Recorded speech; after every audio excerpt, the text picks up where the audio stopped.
Dan, the Fix-It Man. Got another quick video here for you. I'm going to show you how to change your spark plugs on a 2004 Toyota Avalon. This is the V6, the 1MZ FE motor. Now this will be the same for many years and many other models of Toyota and Lexus as well. But the plugs I'm going to be using are these BOSCH Double Iridium. This is the 9603 plug. Turn it so you can see it.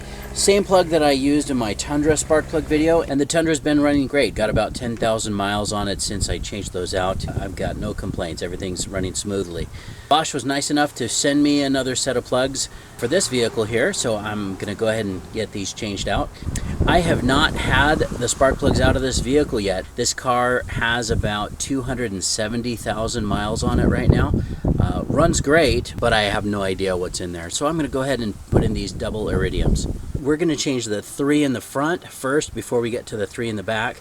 And to get to the 3 in the front, we need to take off this plastic engine cover. A lot of times this will be missing. You know, people will take it off and leave it off, or it doesn't make its way back onto the engine here. But there's some little Allen little hex keys in here, hex bolts. I'm using a 5mm hex socket on these. One is missing here. So once you get that loose, then sometimes this Toyota symbol, we can turn it, work it loose, there it goes, and then just lift that cover off. Now each of the spark plugs has its own individual coil, or its own igniter, sometimes they're called. So these need to come off before we can get to the spark plug inside. But I did notice here, there's normally a little plastic tab here, and you have to push that and pull this off. A lot of times a little screwdriver will come in handy to kind of pry that up. So these are all completely broken. Luckily they're still on, but there's no clip that's holding them down or holding them in place. I don't know if we're going to do anything about that. Maybe we'll just put it back together, because I didn't have any misfires or anything, but you can see that there's nothing now that's going to hold those in place other than, you know, sliding them on and crossing your fingers, I guess, and hoping that it doesn't work its way loose. But we'll go ahead and take off the coils, and that's a 10mm bolt. That's what those look like.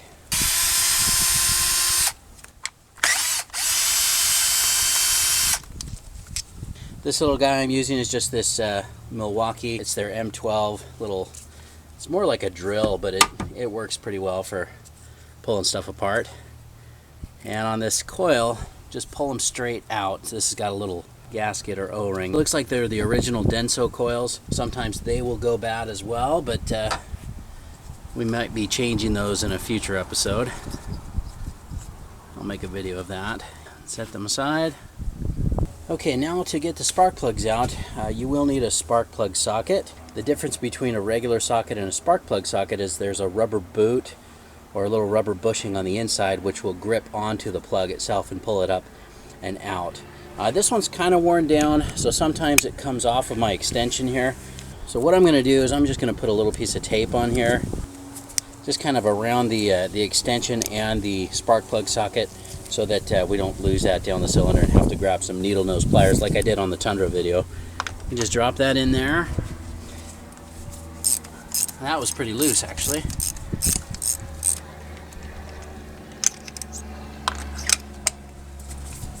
This one as well. That is definitely not torqued to spec. Just to go a little quicker, I'm just gonna pull those out with this spoon here. And there's our old plug. Alright, so compared to the new one here, just so you can get a good look there, really not too bad, the old ones here. It is the Denso Iridium, which is correct for this vehicle, but this new Bosch is nice and new and clean. Now these are all pre-gapped. It says do not gap them, and you do not need to use anti-seize. Also, the torque on this recommended by Bosch is 21 foot-pounds. That may be different than what's in the Toyota manual, but I'm going to go with the 21. That's what I did on the Tundra video as well. Now see, I've just pushed it into the socket. Now I'm going to put it in there. Now I'm not going to use the drill to get it started. I'm just going to do it by hand, just to avoid cross-threading this. Now that it's started, let's get it started and snug that down. pull out the next one.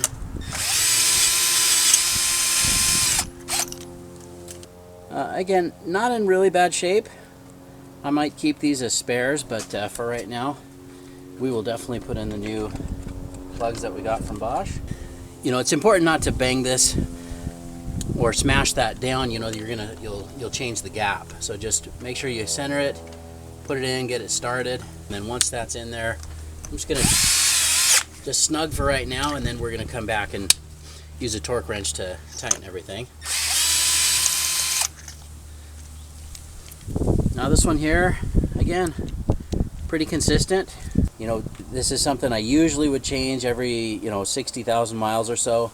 Getting those plugs from Bosch, I thought this would be a good opportunity to pull these out and see how they're doing. Okay, next one here.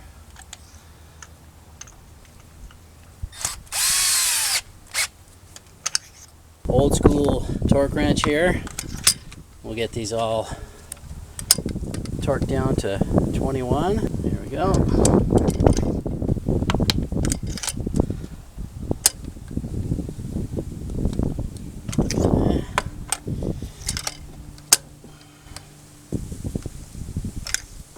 Okay, now that those are all torqued down, we can just slide the coils back in. And I'm going to go ahead and connect them as well. Again, here you're not hearing that click or that snap because these tabs are all broken off. It is kind of a snug fit, so I'm going to go ahead and just trust that for right now. If I do end up with a misfire, of course I'll come out and take a look at that, see if I need to put something on there to hold it in place, but I think it'll be all right. That's how it's been, and it hadn't had any issues, so. I don't know what the torque setting is on these. I'm sure it's pretty low, but you can double check your manual if you'd like.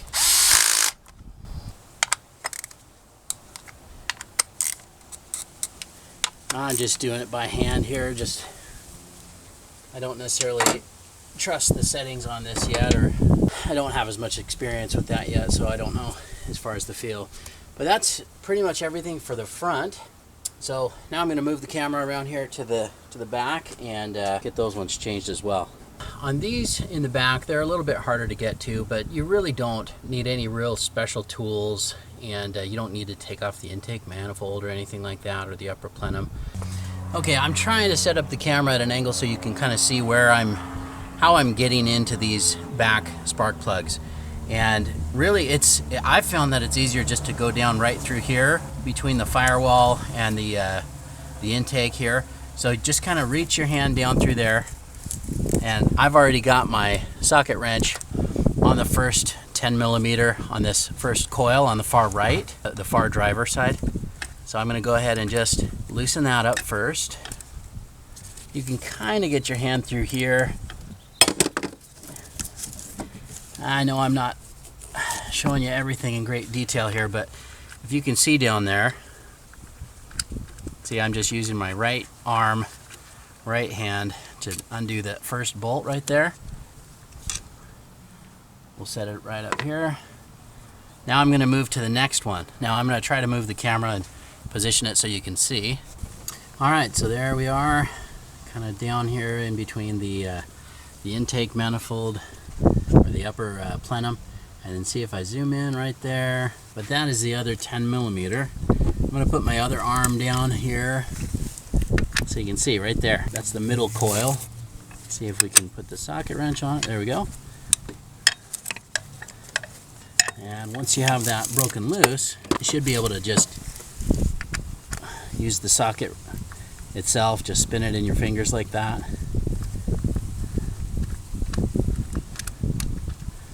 And pull out the next bolt. And there it is. Now the last one, in order to show you, I'm going to go around to the other side. Okay, so here's the last one right there. And you can kind of see that socket right there. I had a little more success with a shallow socket, or a standard depth socket, instead of using a deep socket.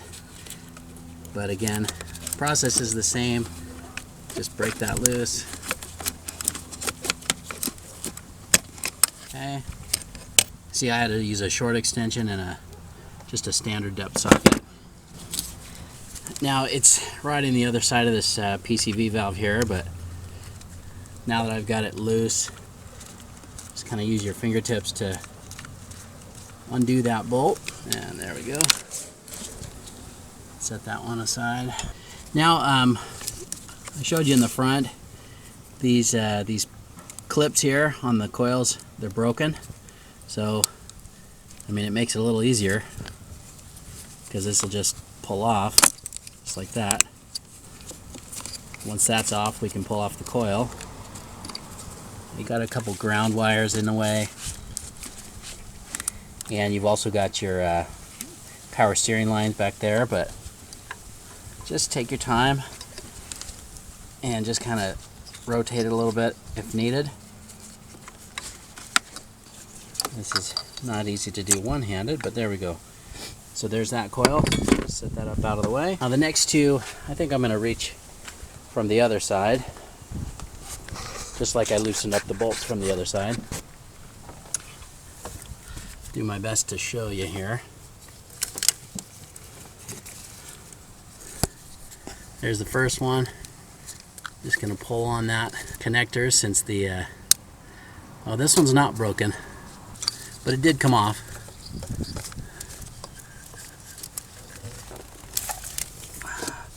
There's the next coil there, and then now we're going back for the middle coil. This is probably the hardest to show, and it's a little bit of a stretch unless you've got really long arms. Okay, so I got it unplugged. I know you can't see much of this, but there it is. There's the coil that's in the middle. All right, so now we've got all of our coils off and disconnected. Now we can move on to the spark plugs. You can see here I've got my spark plug socket and a kind of a medium extension here. It's not super long, and you just kind of got to feed that down into the spark plug tube. There we go. Once that's in place, then you can come in with your socket wrench. I'm just going to go around the same direction, lock it in place, and don't have a lot of range of motion, and that wasn't really very tight. I'm going to use a smaller ratchet on this one. Having a hard time with the long-handled ratchet, and these really aren't that tight. So yeah, there we go. And once you get that loosened up, take the ratchet off and then just back it out with your fingers.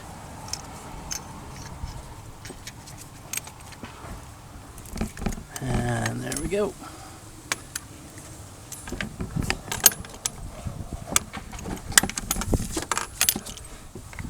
And there it is.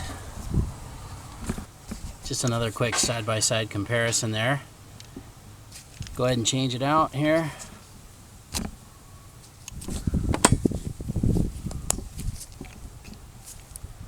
And then we'll just kind of feed that back down through the same spark plug tube. Just careful not to smash the end of that plug. Get it started here just by hand.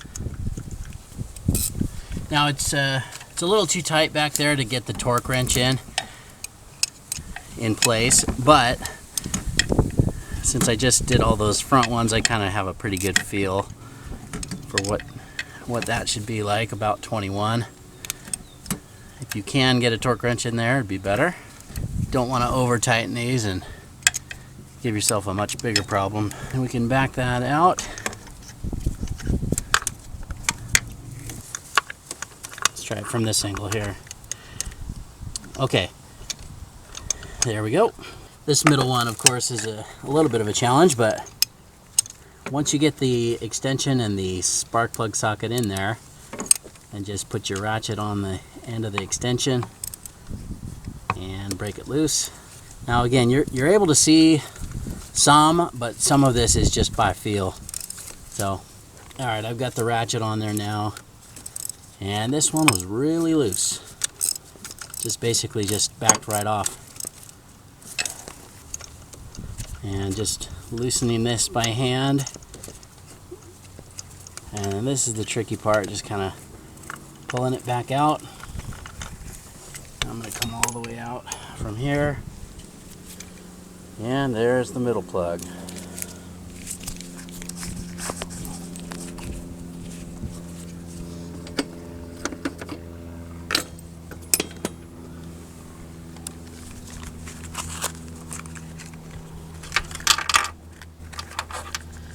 It's kind of nice, these come with that little cardboard protector, kind of protects the gap. But there's our new plug, ready to go in.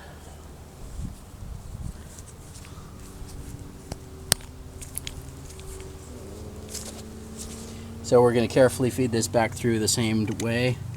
Just kind of show you where I'm going here. And then back around through here.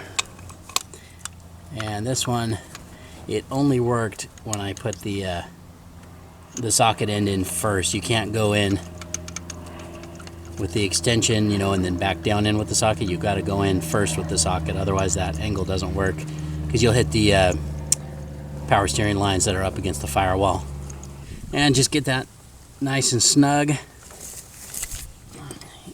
and then we'll get a ratchet back on there. Okay, and let's go back over and do the passenger side, last one. Now this one you can actually see the spark plug tube. It looks a little more accessible. You want to be underneath this ground strap with that extension, and then just come back around, and it should drop in place. It's a tight fit. It's up against these other ground cables. There it goes.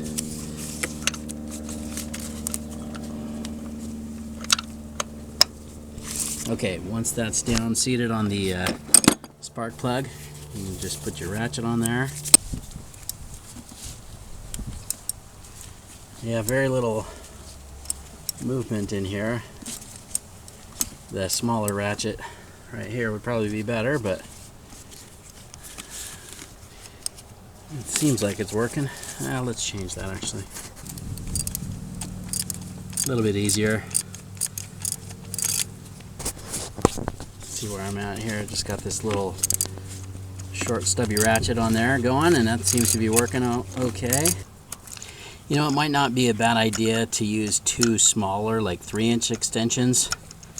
You can kind of put them together as you go, because this is going to be a little bit harder to take out. Well, it feels like it's loose right now. Definitely harder to do while filming it, but let's see if we can. Yeah, hang on.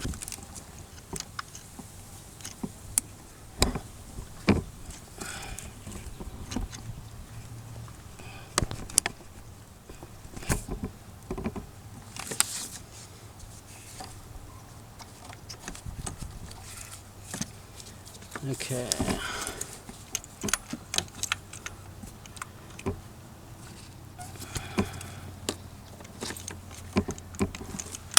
That one wasn't really easy, but we did get it out there.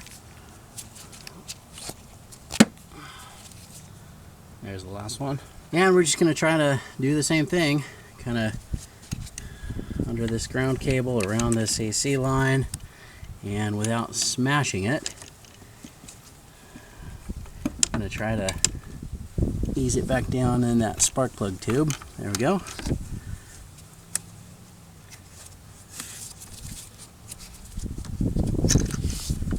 It's just these little ground cables right here get in the way, but that worked. Like the others, just get it started by hand, and go ahead and throw a short ratchet on there.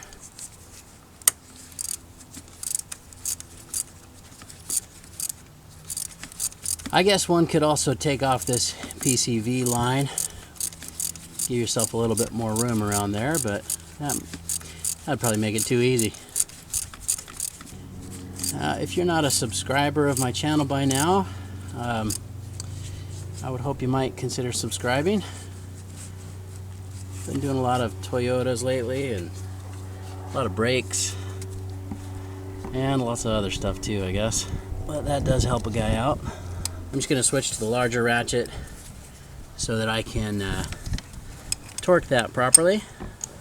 Now, I know it's not a torque wrench, but I can get a little bit more feel for how tight that is.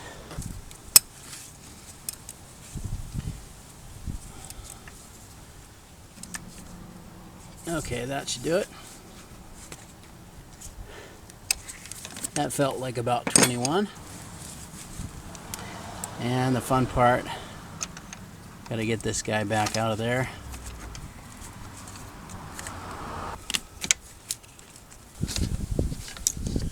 There it is. Okay, now we can put our coils back on. And that's not too hard. You might have to kind of roll this one down a little bit and just try to line that up with the spark plug tube, and then kind of wiggle it around those ground wires, and there it goes. I'm going to go ahead and plug this one in at the same time, and then I'll get that bolt in there and get started with that. This bolt, I'm just going to see if I can't get it started by hand. Remember, I used the short extension with the 10mm on this one. And I ended up just using the short socket without that small extension. Let's go ahead and do the other side. Now, a little bit of this is going to be by feel, but we're going to go ahead and I'm going to going in over here through the side. And I'll try to show you what I'm doing, but this one's heading back down the middle. I believe that's cylinder number 3. Connector, you should be able to feel for that and snap it in place. Again, most of these are broken off, so you may not hear a click, but usually you would. Okay, that's in place. And then we can put in our bolt.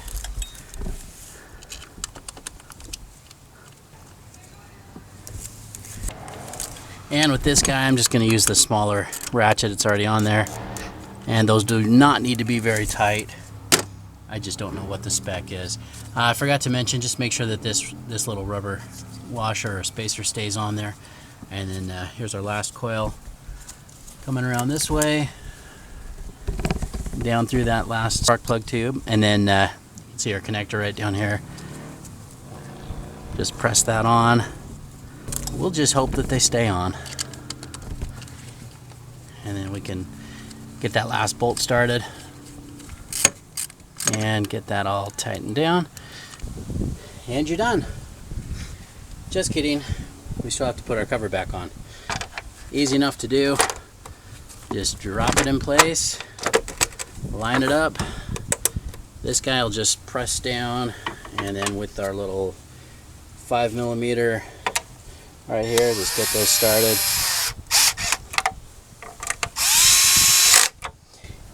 Can't be done without your fancy plastic engine cover. So now we're done. Let's go ahead and fire it up and see how it sounds.